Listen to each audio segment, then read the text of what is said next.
오늘은 중학교 검정교과서에 수록된 수필을 2편 읽어드리려고 합니다.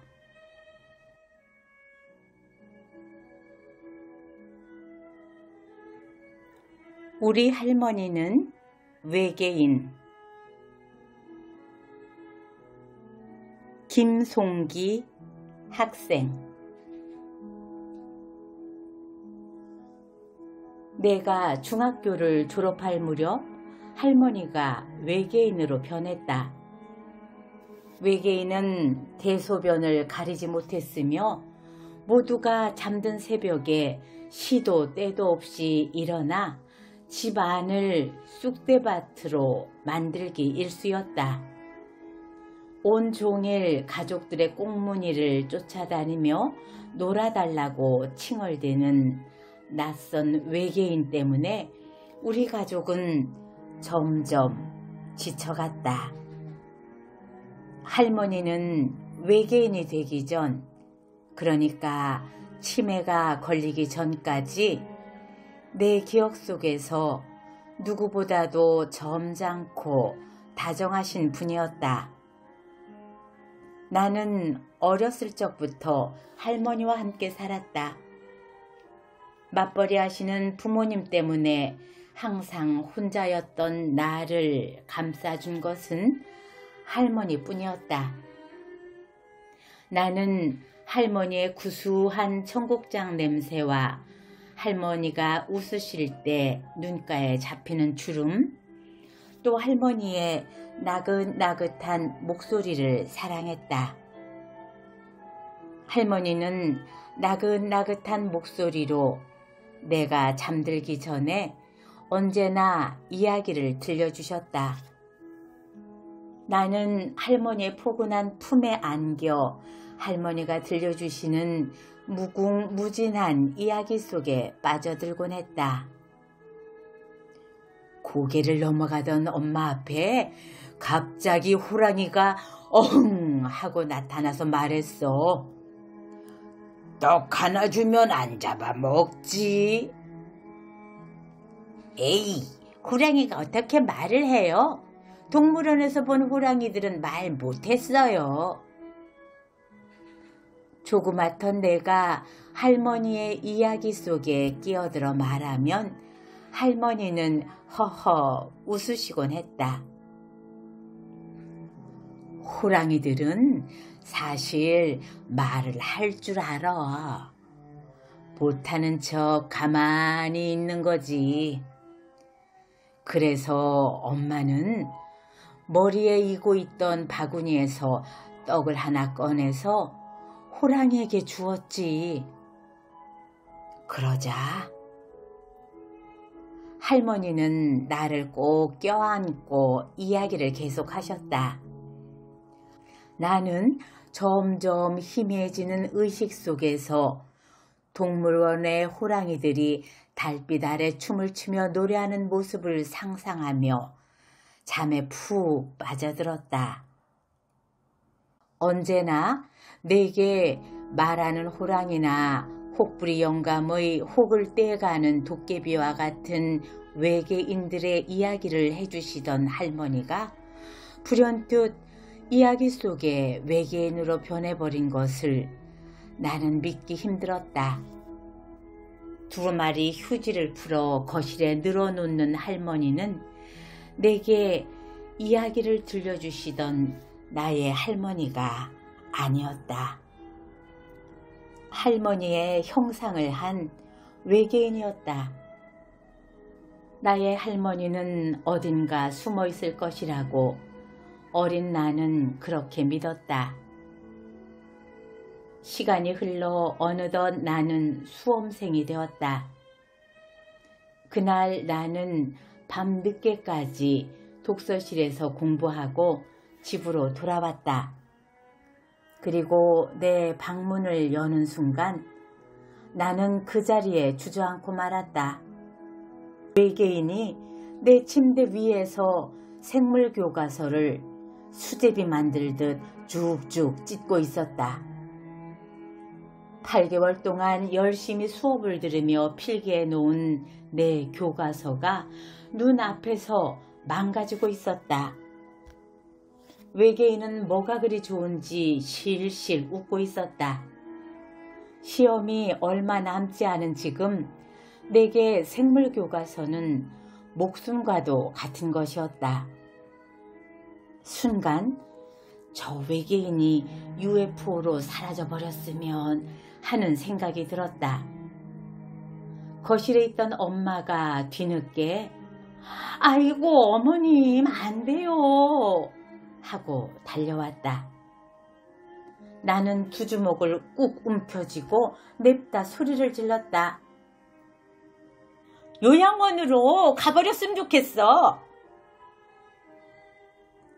나는 그대로 집 밖으로 뛰쳐나갔다. 제발 엄마가 내 말을 듣고 당장 저 외계인을 UFO로 보내버렸으면 하는 바람이 울컥 터져나와 눈물이 되어 흘러내렸다. 집 근처 놀이터 그네에 앉아있던 내게 엄마가 다가왔다. 밤 공기가 제법 쌀쌀했다.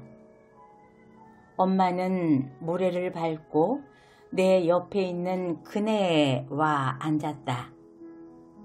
하늘에는 별이 가득 떠 있었다. 화 많이 났니? 나는 아무 말 없이 고개를 푹 숙였다. 엄마가 주머니에서 무언가를 꺼내어 내게 쑥 내밀었다. 어린 내가 할머니 품에 안겨 잠들어 있는 모습이 담긴 사진이었다. 나는 그것을 받아들고 엄마를 쳐다보았다. 엄마가 조용히 하늘을 바라보며 입을 열었다. 사람은 누구나 누군가의 보살핌이 필요한 시기를 겪게 된단다. 내가 그 시기를 무사히 행복하게 보낼 수 있었던 것은 모두 내 할머니 덕분이었어. 그리고 지금은 할머니한테 내가 필요해. 나는 엄마의 말을 듣고 다시 사진을 들여다봤다. 나를 품에 안고 행복한 웃음을 짓고 계신 할머니의 얼굴이 보였다. 그것은 외계인의 모습이 아니었다. 내가 너무나도 사랑했던 할머니의 모습이었다. 문득 그동안 할머니와 함께했던 기억들이 주마등처럼 지나갔다. 나긋나긋한 목소리와 나를 품에 안고 지으시던 웃음, 구수한 청국장 냄새가 생생하게 느껴졌다. 콧등이 시큰해지더니 눈물이 맺혔다. 치매에 걸렸어도 할머니는 여전히 나의 가족인 것을.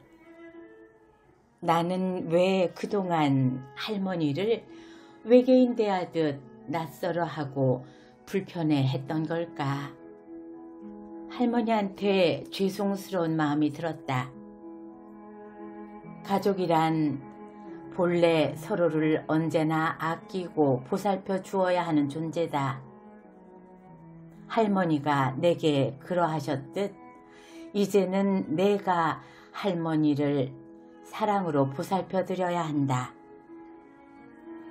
나는 손등으로 눈물을 훔치고 엄마와 함께 집으로 돌아왔다.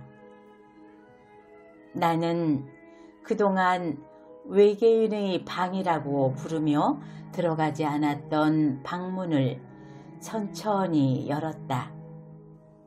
창문을 통해 들어온 달빛이 바닥에 깔린 이부자리 위에 누워있는 할머니를 비추고 있었다. 나는 곤히 잠들어 있는 할머니의 품에 파고들었다. 구수한 청국장 냄새가 희미하게 맡아졌다. 할머니, 사랑해요. 나는 나긋나긋한 목소리로 말했다. 할머니의 입가에 번진 미소가 달빛을 받아 영롱하게 빛났다. 외계인은 어디에서도 볼 수 없었다.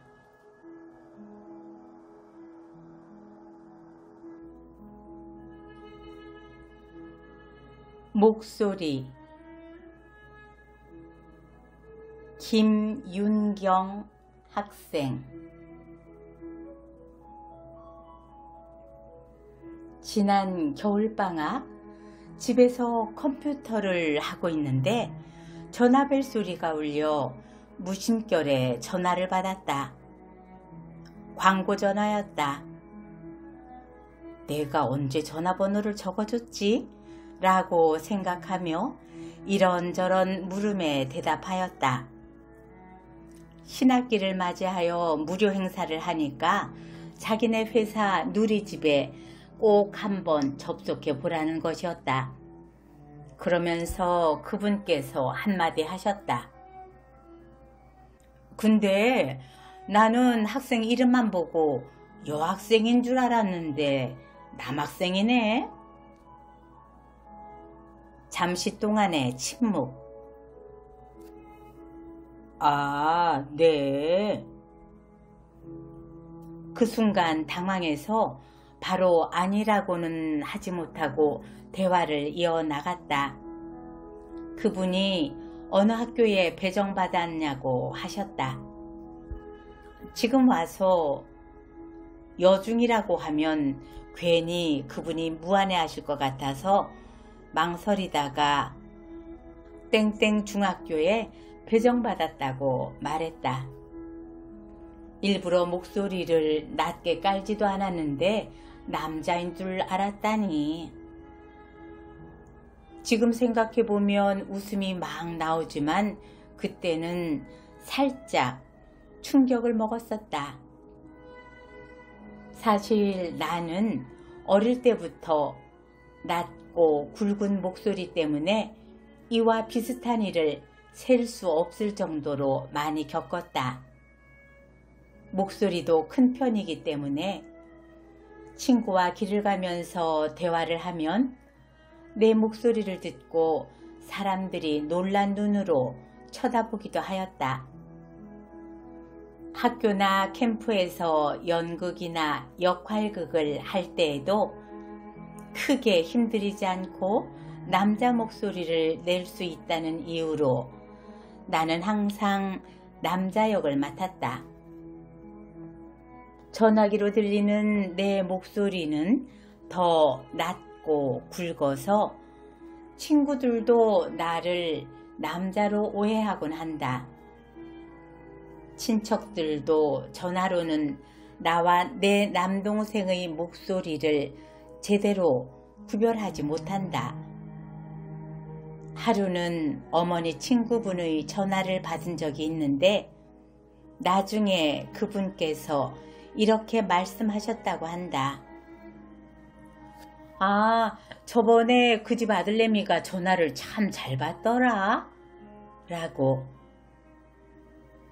동생의 친구들이나 선생님에게서 온 전화를 받으면 대부분 나를 형이라고 생각한다. 아버지라고 생각하는 경우도 가끔 있다. 친구 집에 전화할 때면 난 거의 언제나 그 아이의 남자친구라고 오해를 받았다. 하루는 내가 장난삼아 친구에게 물었다.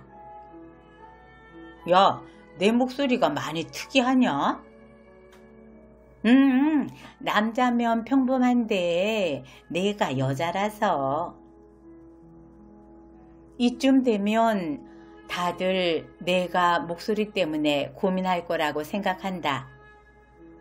그래서 가끔 사람들이 스트레스를 받지 않느냐고 물어보는데 그럴 때마다 나는 오히려 낮고 굵은 내 목소리에 고마움을 느낀다고 말한다. 왜냐하면 사람들에게 내 목소리에 관한 재미있는 이야기를 들려주어 분위기를 좋게 만들 수도 있고, 처음 만나는 아이들과는 목소리 덕분에 더 빨리 친해질 수도 있기 때문이다. 게다가 나는 얼굴에 별다른 특징이 없기 때문에 사람들은 대부분 목소리와 관련지어 나를 기억했다. 남자 같은 목소리를 가진 여자아이로, 그 덕분에 학교 앞 빵집에서 일하는 언니하고 서점 아저씨와 친한 사이가 되었다. 얼마 전 인터넷 게시판에서 낮고 굵은 목소리 때문에 고민하는 여자아이가 쓴 글을 보았다. 그 밑에 적혀있던 답변은 나중에 수술하세요 였는데, 나는 다른 답변을 해주고 싶었다. 낮고 굵은 목소리 때문에 고민할 수도 있겠지만, 그 목소리 때문에 내가 다른 사람들에게 좀 더 특별한 사람이 될 수도 있다라고